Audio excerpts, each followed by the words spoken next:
Okay, so I think we're live right now, and I'm going to start. So welcome to True Nosh. This is my home and kitchen, and I am Renee, and I'm very excited to share with you a new topic about food and nutrition every week here on the Disability Foundation, and also with Connect Trust Society.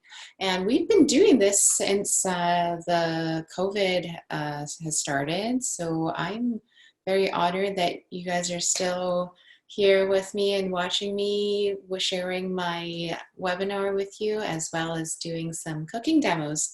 Today, I'm once again going to start with a presentation, and we're going to share my screen, so hopefully you can watch at your own home. Our topic today is IBS and nutrition. So IBS means inflammatory bowel syndrome, and it's very common nowadays, actually. So I want to make sure that people understand what it is and how we can manage symptoms and who's at risk to have IBS, okay? I'm Renee, and I am a registered dietitian in Vancouver, BC, as well as in the US. And I have my own company called True Nosh, and it is a local Vancouver company. We do ship across Canada, and also we're about to opening a store in the fall, and it's all going to be gluten-free, sugar-free, as well as vegetarian. So I urge you to go check out my website, truenosh.com. If you have any questions after this presentation, you can always email info@truenosh.com, or you can type in the Facebook comments and I'll see if I can get to you during the presentation. And we're going to start. So why? I talked about why it's important, because it is quite common, and it is a disorder that affects the large intestine. So it's a lot of times people don't understand what precisely causes IBS, but some factors can include the following, all right? So our muscles contract in the intestines, and their walls of the intestines are lined with muscles, and they help the food go from one place when you swallow it all the way down your intestinal tract and your GI tract. But sometimes these contractions are stronger and last longer than normal, and when it does, it causes symptoms like bloating and diarrhea. And if you have weak contractions, it can actually slow down the food from going from one place to another, and therefore it can lead to harder and drier stools. So it's not it doesn't matter if it's weak or if it's too strong, it both can have an effect on your digestive system. The nervous system is also a factor. So when you think about it, abnormalities in your nerves and your GI system can cause discomfort when your abdomen stretches because of the gas or your stool. It can cause your nervous system to feel discomfort, and the signals that correlate between your brain and your nerves don't necessarily have the same intactness as it should be, and your body overreacts to these changes, resulting in pain and sometimes constipation or diarrhea. There can also be inflammation in your intestines as well. So we talked about an anti-inflammatory diet a few months ago, and I urge you to go and review that session. And a lot of foods that we covered in that session are good to bring down your inflammation in your body. But if there's inflammation in your intestines, it can actually increase the number of immune cells in your GI tract, therefore causing diarrhea and pain. Sometimes when you have an infection, IBS can develop.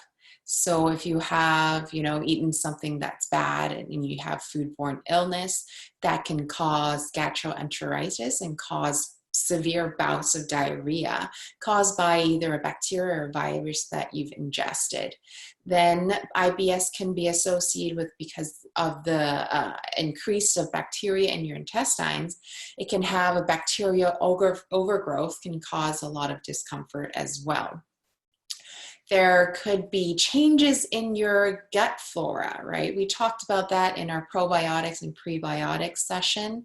There are millions of different good and bad bacteria, mostly good in your GI system that help you digest things, help you absorb things.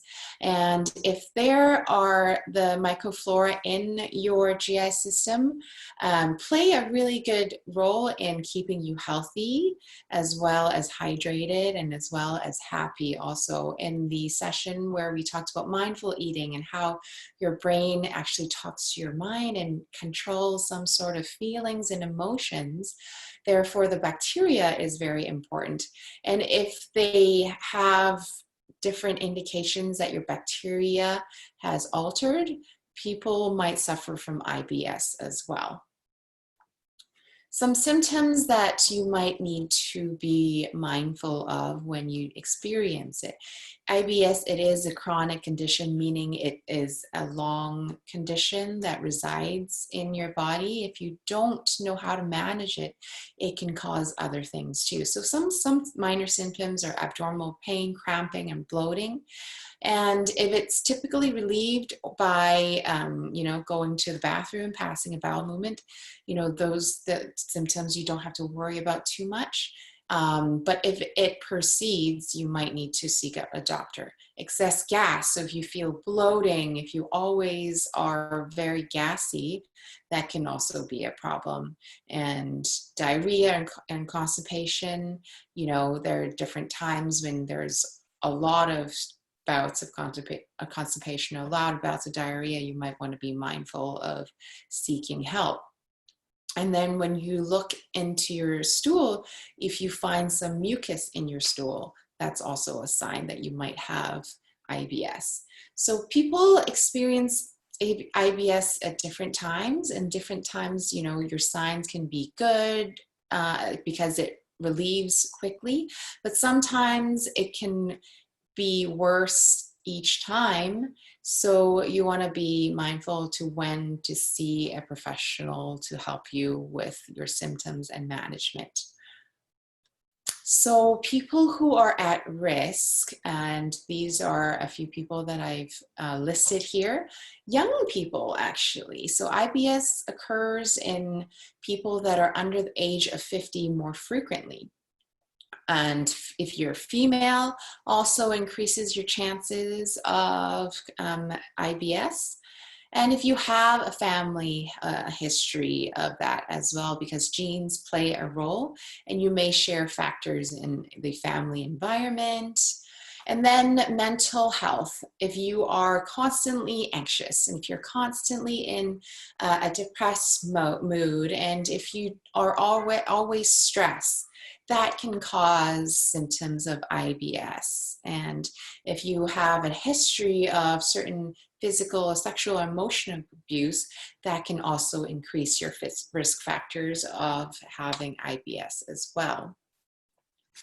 Some triggers. Food is the big trigger, and you want to talk about different types of foods that might trigger it, certain beverages even, and you want to understand which type of foods that causes gas or discomfort in your GI system. And you might want to have a notebook that you write down these certain foods and what you feel after eating them. And if you feel bad and if you get bloaty and you get uncomfortable, that food is a trigger. And you want to stay away from that food for a while and see if staying off of it for a while and then gradually introducing it may cause a certain different feeling to that certain trigger. Stress is another trigger, right? People experience stress at certain times in their lifetime, or even certain days of the month you're more stressful. and you experience symptoms during these stressful periods, and it can aggregate symptoms if if you don't be mindful of decreasing the level of stress in your life. Hormones. So women have more of a risk of getting IBS because their hormones indicates changes in their body, and they play a role in causing IBS symptoms. And usually for women during their menstrual period, it is a time that these symptoms are worse. Other trigger foods that may cause IBS or can promote constipation, and you might want to start and noticing symptoms if you ingest more chocolate or some dairy products such as milk or cheese, specifically those that contain lactose, because as we age as a population, many people become lactose intolerant because we don't rely on milk as a sustenance. We don't need it as much as before, so therefore our body just decides that it doesn't need to digest lactose, and you lose the ability. Red meats also may cause some different symptoms such as constipation, and people think unripe bananas can cause constipation, and then things that are highly caffeinated, like carbonated drinks or energy drinks, you may want to be more mindful when you're drinking those type of drinks too. Okay, and also alcohol. If you have symptoms, you might want to lay off on the wine and beer and slowly bring it back when these symptoms subside. You want to increase the variety of plants you eat, because plants have fiber, and fiber helps you maintain a healthy gut. So what I tend to tell people is try to go and find 2 different new vegetables at the grocery store next time you go shopping, and try to aim for 2 different colors, and then you can Google a recipe or watch previous demos that we did on this website and try them out. If I use potatoes, you might not need to use potatoes. You can use beets, or you can use a sweet potato, or you can use purple potatoes and substitute with what I've used, and you can still use the same recipe. Okay. Other triggers can be a lifestyle trigger. So if you don't exercise as much, that can cause IBS. So a sedentary lifestyle, because your food doesn't move through your system as quickly, and you can't digest as quickly as you normally can if you suddenly have change your lifestyle with being very active to not active. If you're eating under stress a lot, so some people eat at their desk while they work, that's stressful in my opinion, and it's not exactly the best for your GI system. And if you like very hot foods, I'm talking about like temperature wise, and very cold foods, and these are quite extreme temperatures, that can also be a trigger too. So you can be mindful of not eating super hot foods or super cold foods, and that can reduce some of your trigger symptoms. Eating a balanced diet, we talk about this almost every time I'm on here. Every Tuesday I try to encourage you to take on some balanced diet ideas. We talked about different omega-3s and different fruits and vegetables and different whole grains that you can use at home. And when you're drinking, so try to avoid foods that dehydrate your body. We talked about caffeine, alcohol, and energy drinks, because these drinks can dehydrate your body, causing you to go to the bathroom more frequently, or even diarrhea. And if you always have diarrhea, you can actually increase stress in your body and causes anxiety more often. And then it can just come on as a loop, and you'll never get rid of the symptoms if you don't try to be more mindful when you're drinking and eating. Some medications, and you should definitely discuss medications with your doctor that might trigger symptoms such as bloating, diarrhea, or constipation. And you want to understand what medications can cause certain different symptoms that can trigger IBS as well. Management. So people tend to manage it with diet, a change of lifestyle, and also managing their stress levels.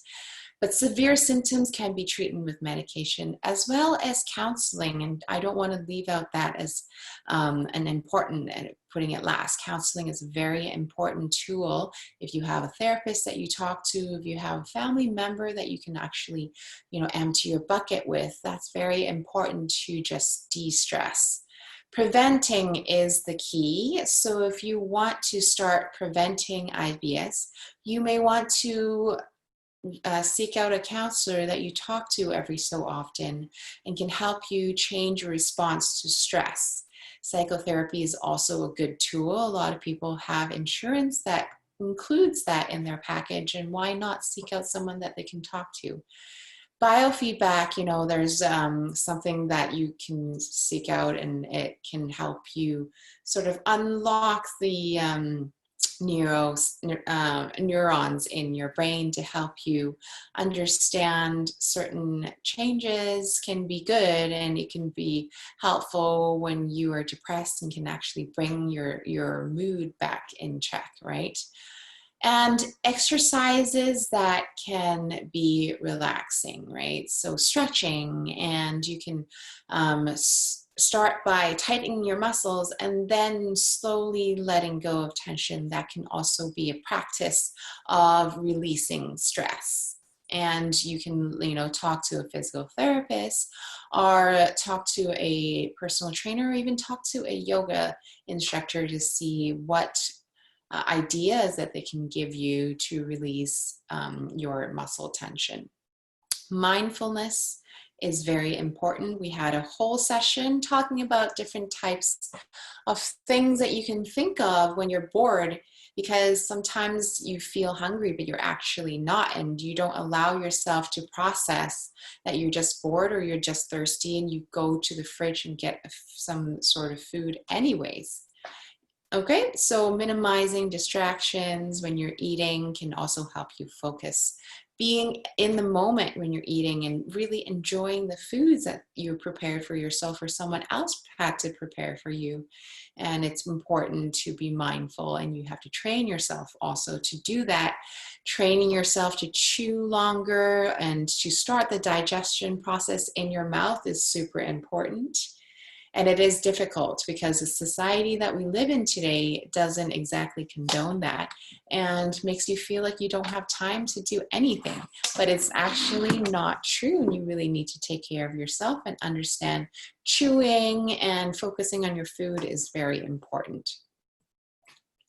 Knowing when to consult a doctor is also very important. So if these symptoms don't change and your bowel habits don't change, it can indicate a more serious condition than just IBS. And these symptoms can include weight loss, diarrhea at night, and when you're bleeding in your rectum. And if you get a blood test and you find yourself being iron deficient, and if you vomit without any prior knowledge that you've eaten something wrong, right? You can't explain why you're vomiting. And if you have difficulty swallowing, that could also indicate some sort of other underlying disease or condition that you don't know about. And pain, if you always feel pain in your GI system and it isn't relieved when you pass gas or go to the bathroom, these are signs, and important signs, for you to go seek out a doctor and go find a second opinion. Some complications. So for chronic constipation or diarrhea, they can cause other things such as hemorrhoids. And IBS is often associated with poor quality of life, because it indicates that people who have IBS, they miss 3 times amount of work days than a regular person who doesn't have it. So you want to keep symptoms managed, and you want to always seek help when you need it. And there's a lot of support out there if you want help, right? And it can be also associated with mood disorders. So symptoms of IBS can lead to depression and anxiety, and you don't want that in your body because depression and anxiety can cause a lot of other things as well, and also can make your IBS worse, and we don't want that to happen. So I urge you to consult a doctor, consult a counselor or a therapist or a dietitian that can help you. The diet, there's no like precise diet to manage IBS, but these advice here I leave because they are known to help relieve some symptoms. So adding more fibers, meaning adding more fruits and vegetables and whole grains in your diet, and try to avoid the foods and beverages that have in the packaging. We talked about this in our labeling session. High fructose corn syrup, maple syrup, honey, sweetened with juices.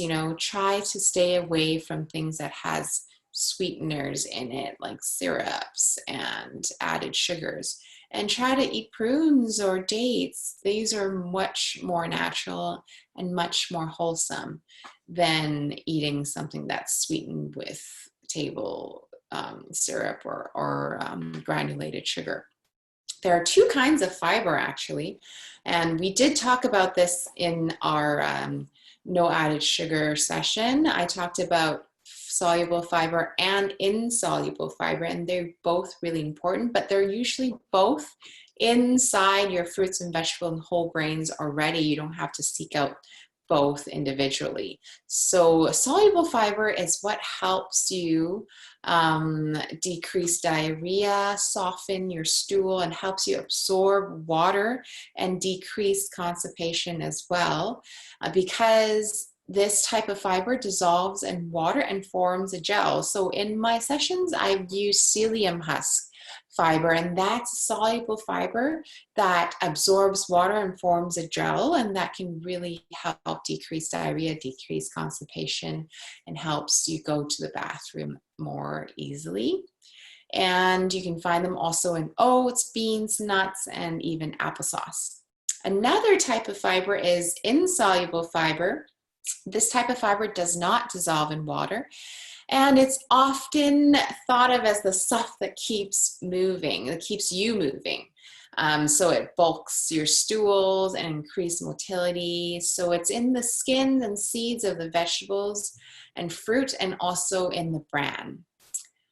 Protein is also important for you because it also slows down your digestion and absorption and helps you feel more satiated. And you want to have about 0.8 grams per kilogram of body weight of protein, which equates to about 40 to 45 grams of protein per day. Increased fluid also. You also want to always choose water. And if water is not available, then you want to see what other things that you can choose, like herbal teas and, carbonated water. And those things are much better for you than going to drink the sweetened fruit juice or the soft drink, right? Maybe try carrying a water bottle around with you, or downloading an app that helps you remind yourself to drink water. And then when you're eating, always have some water next to you so you remind yourself in between bites or between each meal or snack, have some water. Some good foods here. We talked about healthy fats and the food with a higher concentration of omega-3 fatty acids, including fish, fish that has fats that are omega-3s are like salmon, mackerel, anchovies. And if you are plant-based, foods like flax seeds, chia seeds, and hemp seeds also have omega-3 fatty acids in it as well. Whole grains. They're also high in fiber, but they're also high in other nutrients such as B vitamins, which include thiamine, niacin, and riboflavin, and pantothenic acid. This also reduces heart disease, cancer, and premature death. So why not go with the whole grains instead of pure white rice or regular pasta. You want to go for the whole wheat pasta or the whole grain pasta. Instead of white rice, choose brown rice. And choose whole wheat bread, and eat things in your diet like barley and quinoa or kamut, right? And rye. If you're gluten-free, there's so many other options right now that increases the fiber in your diet as well. And maybe adding a scoop of fiber to your smoothie, right? That could work as well. Or in a peanut butter, you can add some fiber in that too. So this is where I want to, bring your attention to right now is the Low Fodmap Diet. And many people are seeking advice because they have no idea how to start in this diet, because there honestly is no right way with a low FODMAP diet. It is common practice to recommend a low FODMAP diet for people to decrease your symptoms of IBS. And it is an elimination diet, and it really has some sort of restriction to the amount and to the types of foods that you can eat.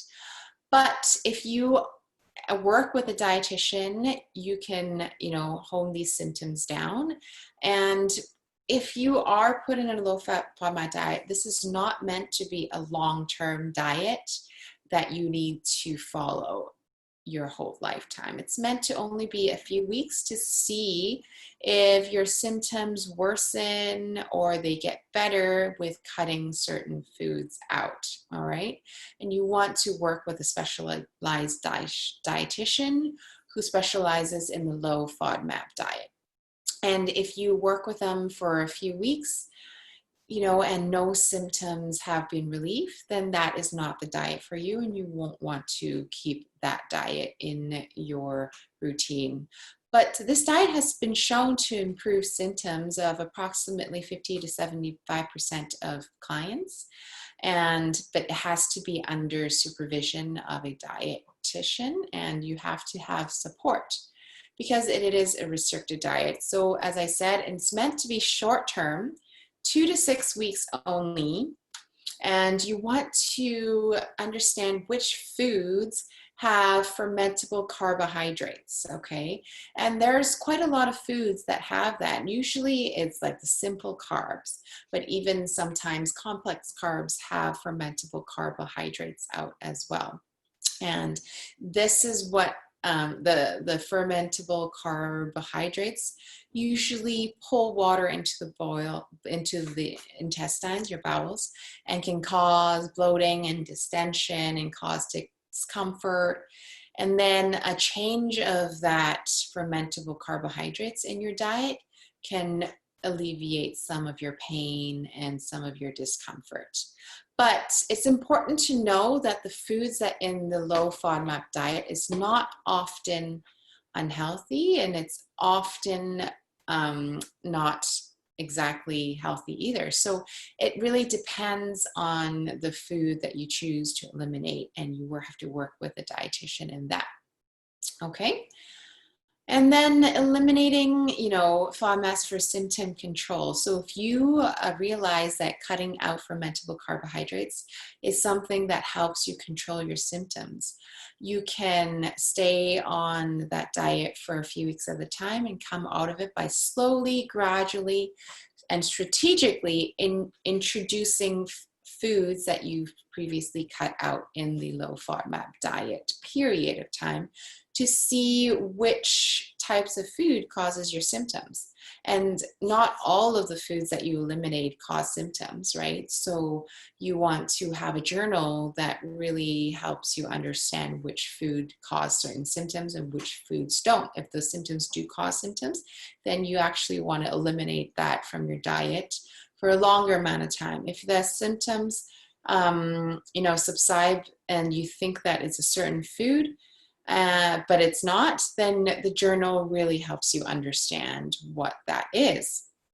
The goal long-term is actually to have the most liberal diet. So while controlling your symptoms is the best way to do it, but your dietitian can act as a coordinator and can advocate your care. So you really want to work, closely with your dietitian to help you understand which foods cause symptoms and which foods don't, and when to add these foods back into your diet.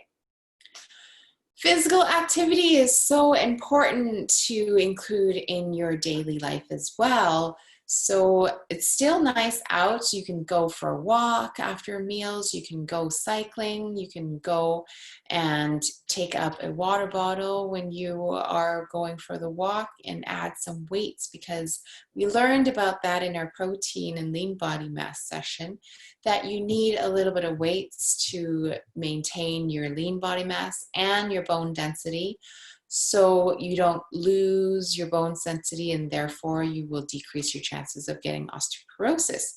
But physical activity is also very important to manage stress, because stress is also known to be related to IBS, which is our topic today. So physical activity actually release some serotonin factors, can make you happier if you do some exercise every so often, meaning like every other day for half an hour is good enough. And if you want to do more, even better, right? Because building muscles also protects against obesity. Muscles promote insulin sensitivity, therefore decreases your chances of getting diabetes. And it promotes circulation, and you need oxygen throughout your body to do things like, picking up the trash or going to the bathroom or going to work. These are very important to keep your quality of life high. Muscles play also an important role of preventing chronic diseases, especially as we age. Supplements. So if you are interested in certain remedies such as probiotics for IBS symptoms, that's fine, as long as you understand that naturally doesn't mean it's always safe, because supplements aren't regulated by the FDA, and it doesn't approve the safety and effectiveness of what they actually claim on the bottle. And a way to understand and to confirm the safety and effectiveness of these supplements and drugs, you can visit the Natural Medicines Comprehensive database, and they might have the type of probiotic that you're interested in, and you can find out more information about that. Okay. Choosing your health, this is always what I like to end on, because it's important for you to maintain your health and also your emotional state as well as your physical state too, right? Quitting smoking, because smoking is a risk factor for many chronic diseases. Increasing physical activity, we talked about how it stimulates your blood flow, and it also decreases your stress and makes you a little bit happier. So why not? Keeping a healthy weight. So being overweight or obese actually negative impacts a lot of things, including the blood flow. So you need blood flow to your intestines to increase your digestion and help you absorb the nutrients in your foods. And being overweight or obese doesn't help you with that, right?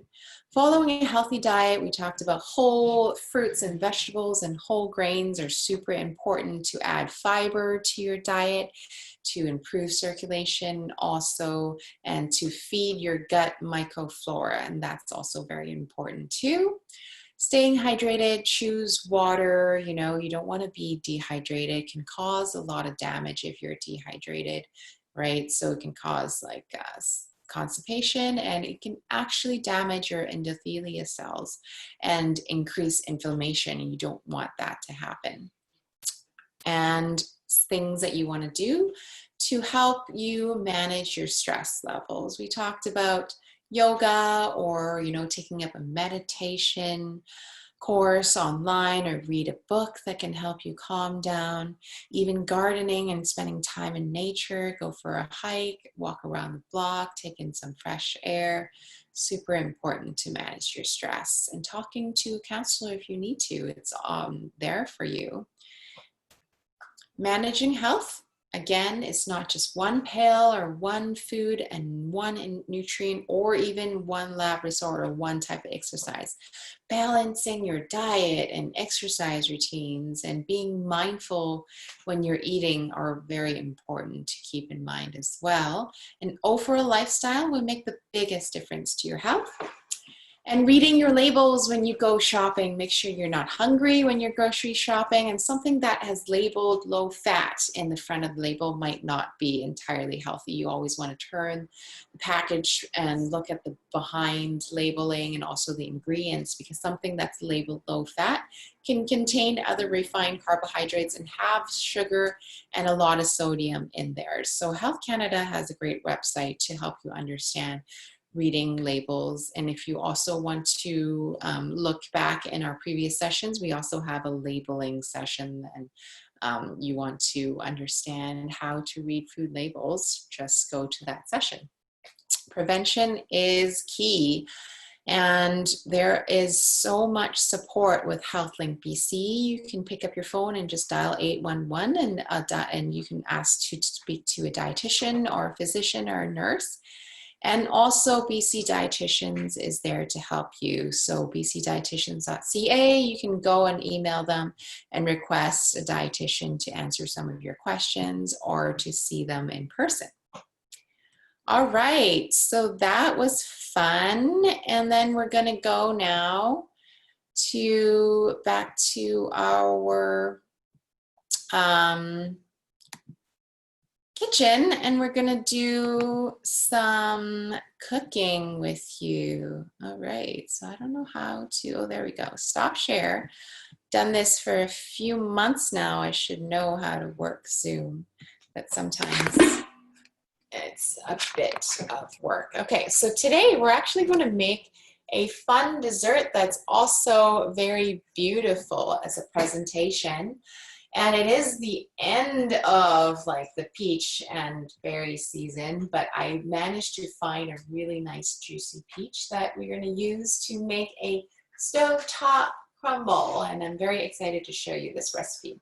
So what you need is a peach and some things to like decorate your peach cobbler or crumble with. I'm going to move this so you guys can see what I'm doing. Okay, and then you need like a cast iron pan because we're actually cooking the peaches on the stovetop. So I have a really nice juicy peach, and I'm going to cut this into slices. Okay, is there any questions on Facebook that I need to answer right now? I forgot to put on the chat screen right now. No problem. So if you want to ask me any questions right now, you can type that on the Facebook screen or the Zoom screen. Okay, so I'm just going to cut these into wedges at about like a centimeter thick. If you guys can see what I'm doing. And then my cast iron pan, I'm going to line up so I can form a really nice shape with the peaches. Okay, and it's just kind of like making a galette or a pie. Be careful of the stone in the middle. I'm going to take that out carefully. And then again, one peach will probably feed about 2 to 3 people. And if you have guests over for dinner, this is great for a presentation. And you can use a scoop of ice cream on top, and it will make any dinner party very exciting. Okay, so I have my peaches all laid out flat. And what I'm going to do is drizzle a little bit of sesame oil. I like sesame oil. It just gives it a nutty flavor over top. Has about 1 tablespoon of sesame oil. I'm just going to make sure it's dispersed throughout the pan. Okay, I'm going to put it on the stove top. I'm going to turn that on to medium, and then we're going to wait till the peaches cooked. And I'm going to, ooh, I missed a slice here.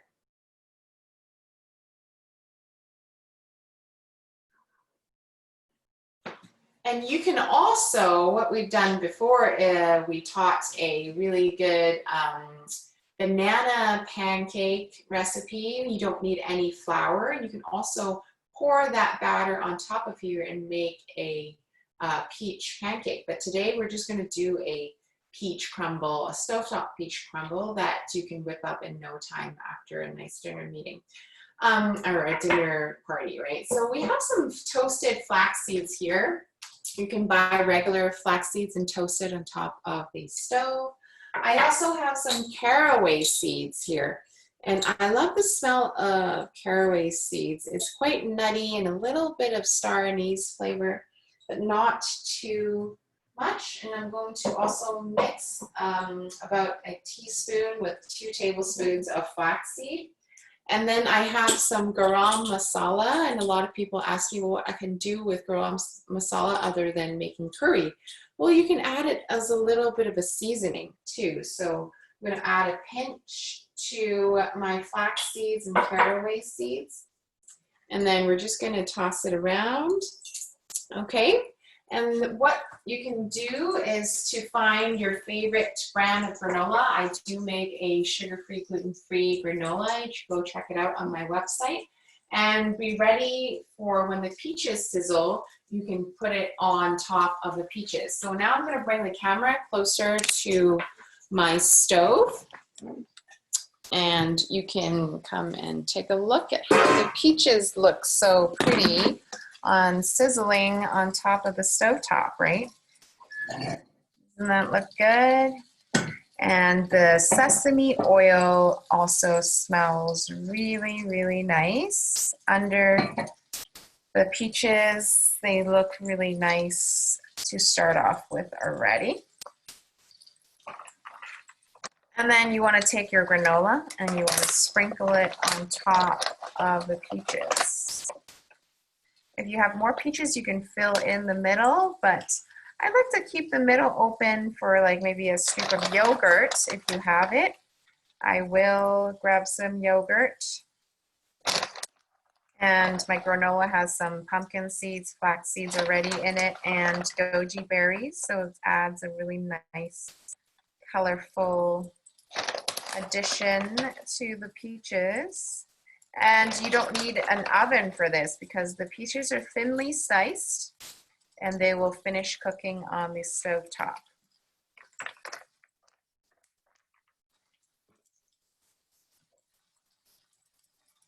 And then our seed concoction. So this has caraway seeds, toasted flax seeds, and a pinch of garam masala just for flavoring. My granola already has cinnamon in it, and this will also just bring out the flavors and create a really nice aroma in your kitchen. And I'm already salivating as I am making this dish. Beautiful.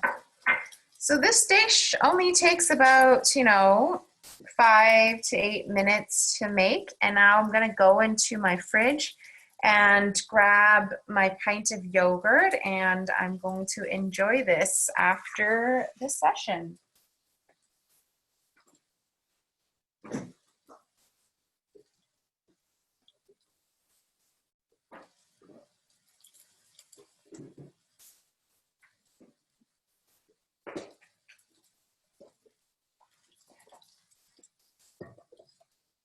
And for your yogurt, this one is a vegetarian or vegan yogurt, and it's made with coconut milk. But you always want to make sure you look at the panel and see if there's any added sugars, because a lot of times yogurt is considered a healthy food, but then manufacturers add sugar in it too.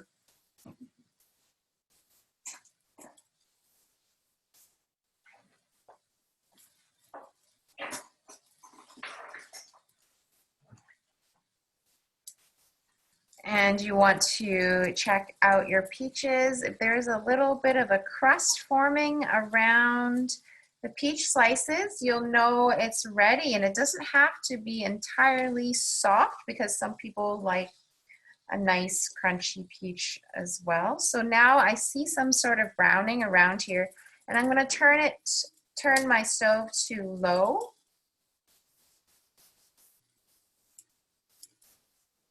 And then basically, as it simmers, we're going to garnish it with a little bit of mint. So I grow some mint in my garden, and you can just pluck some before you cut your peaches. And this really elevates your stovetop crumble quite a lot. So Adam, is there anything on Facebook? Anybody asking any questions that I need to answer right now? Not that I see right now. Okay. Great. So those of you who don't want to ask any questions now can email me info@truenosh, and I'm going to add the rest of the toasted seeds in the middle so then my yogurt has a place to sit. I'm going to turn off the heat because the peaches are smelling great. And now I'm just going to add a dollop of yogurt on here. And then the last sprig of mint goes into the middle. And I'm going to bring you guys back to the front of the kitchen, and we can see if anybody has questions. If not, I will see you guys next week.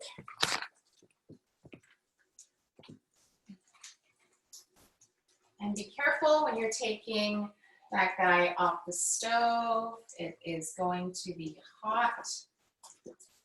So grab your oven mitt and have a nice pot holder,